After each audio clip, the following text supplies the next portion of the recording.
Well, hello and a very warm welcome to Business Today Television. I am Chetan Bhutani. Well, at the sidelines of the Siam convention, I am joined by Mr. Vikram Gulati from Toyota Kirloskar Motors. Thank you, Gulati sir, for speaking to us. First things first, what's happening at Toyota and when are we hearing what a new car launch or an upgrade from you coming times? Well, first of all, thank you for having me. It's been exciting times for us. The market's been very positive. Products are doing very well. Some time back, we'd announced the third plant at our existing facility at Bhutani, Karnataka, with a capacity of 100,000. So that is now, work in progress. Hopefully that will come online in the beginning of 26, which will help make our products available much faster to our consumers and help us reach out to a larger consumer set. In addition, recently we've done an MOU with the Maharashtra government for a greenfield project at Chhatrapati Sambhaji Nagar. And the details of this, of course, are being worked out right now. So from that point of view, it's been, quite an exciting period. Of course, our efforts towards sustainability continue to move ahead. Our plant is already, 100% renewable for electricity. We're doing tremendous work on, recycling and reuse of water and many other things. So these things continue and with a much bigger gusto and momentum. So it's been good times. Right. Also, when it comes to the Maharashtra, I think it's about amount of 20,000 odd crores, if I'm not mistaken, investment. Well, the numbers will get finalized, sure, no problem. But what exactly would it be in Maharashtra that you'll be doing? Would you be setting up a new line for a new vehicle or electric or some other measures that Toyota is undertaking? Could you give us some more details on that? Well, the proposed greenfield project is for new plants that will come up. And these would be, of course, manufacturing vehicles. That location is strategic from a point of view of access to the port, as well as giving us much closer access to newer markets within India. Therefore, right now, although it's in negotiation and discussions and getting crystallized, but the idea also is to look at India as a base for not only making for India but making for the world. So hence that location close to the port makes a big difference. And there have been general conversations, sir, about the government yesterday said that the cost of electric vehicles and traditional fuel vehicles would be coming up in 2 years, would match in 2 years. What's your opinion as one of the biggest automakers in the country? What's your viewpoint on that? Well, we believe, all of us, all stakeholders in the automotive space, whether it's the government or the consumer or the manufacturers, need to shift fast towards sustainable products, green products, greener options, because that's the need of the hour. And the task before us is huge. Last year, as far as cars is concerned, we put out something like 4.2 million new cars sold in the market. And last year it was 2%, electrics and 2.1 or 2.2% hybrid. So 95% of the market largely remains petrol and diesel. And that clearly is something that's undesirable and non-sustainable, given both from the point of view of energy as well as from the point of view of environment. And hence we believe that consumers should be having wider choices of greener technologies as early as possible and in larger numbers. So that will do good for the society, it will be good for the country, and of course for the environment. And also, sir, there's always a debate between the EVs and hybrids. We know that Toyota has been very bullish on hybrids, and that has been working out for you. What's the EV plan, or you will be constantly developing hybrids that will sustain for you? So we're bullish on going green. Let me put it this way.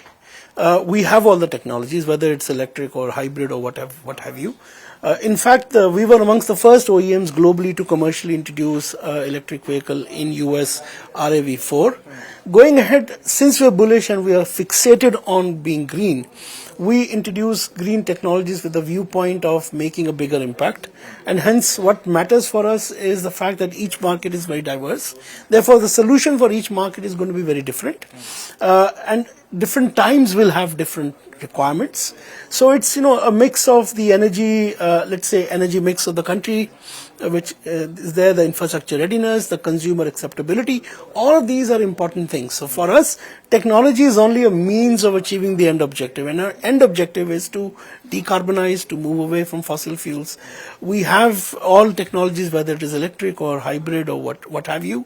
Our aim is to kind of address the market for green mobility at a bigger scale and at a rapid pace, which is the need of the hour today. Right. Also, Gulati sir, I'll focus on numbers here. Second quarter numbers for automobiles are usually slow. The general trend, there's heat wave. This time we had elections and sort of things. But the past 1 or 2 months, we've been seeing negative growth for automobile companies as far as sales go. Do you think it's a temporary phenomena, or there's a change in consumers' demand and mind that let's wait for a better model to come up, or let's wait for the EV to come up? Do you think some kind of cannibalization is happening, which is leading to slower numbers, or is it just temporary phenomena? No, I think as far as Toyota is concerned, we've been having very good month-on-month growth numbers. Okay. The calendar years is on a year-to-year basis is somewhat like 40% plus. We continue to have back-to-back highest ever months. So as far as we are concerned, we see tremendous growth. Yeah, there has been some segments which have been showing some signs of slowing down. That could be attributed to many factors, some of which you alluded to. I believe in the festive season that's about to come, things would improve, and I think the market should be back to a robust future. What's your outlook on the festive season? Very positive. Okay. And also, I'd like to ask you, there's a debate between, the piling up inventory between the OEMs and the dealers. OEMs are giving out different numbers, whereas dealers are giving out different numbers. What's your opinion on that, and where is Toyota placed there? Well, we feel that the dealers and OEMs, they're part of the same value chain, and both depend on each other.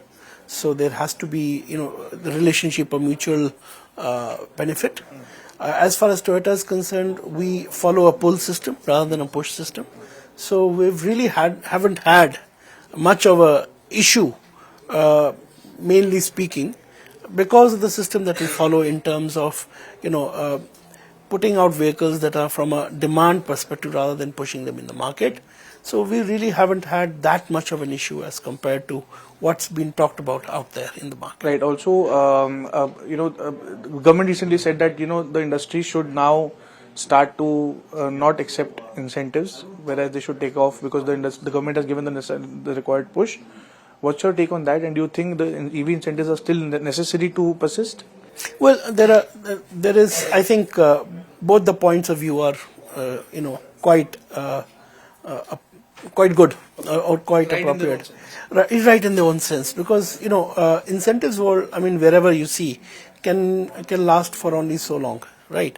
But on the other hand, consumer has to find economic viability, and buying a green technology today is a challenge from economic financial viability point of view, and therefore both the point of views are right in their own way. Going ahead, I think we need to look at a regime which makes sure that green technologies that deliver value to the customer as well as to the society in terms of reducing fossil fuel and carbon are made more acceptable to consumers by having policies that are more supportive in a proportionate manner of speaking, in the sense that if there is a technology which is giving reducing fossil fuel consumption or carbon, it needs to be encouraged vis-a-vis the incumbent petrol or diesel. So the differentiation is needed. Of course, the incentives is something that is a matter before the government to look at in terms of how the market evolves. And when can we expect ethanol car from you?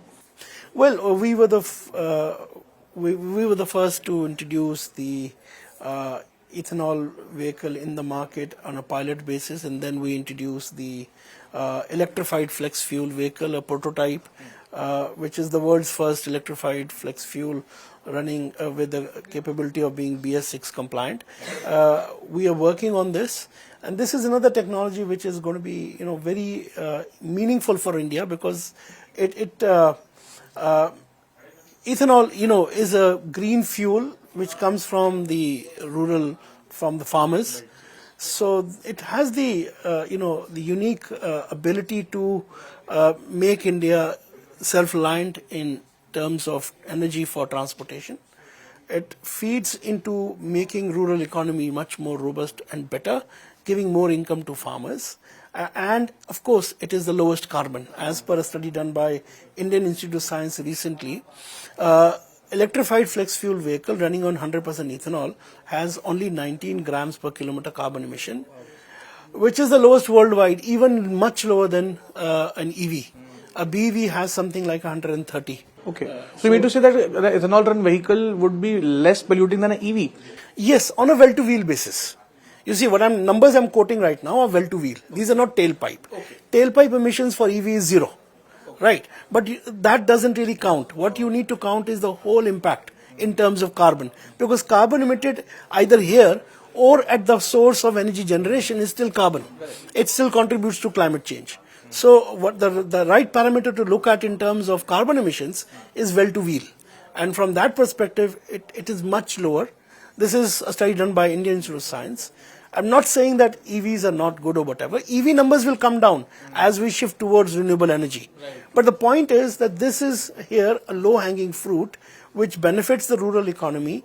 The industry can rapidly shift towards it. What is needed is consumer adoption. For consumer adoption, we believe some policy support from the government by making it a much more attractive option as compared to petrol or diesel is needed. Right, and before I end, is there a ethanol version of the Innova coming up for India, just like you give it to Mr. Gadkari?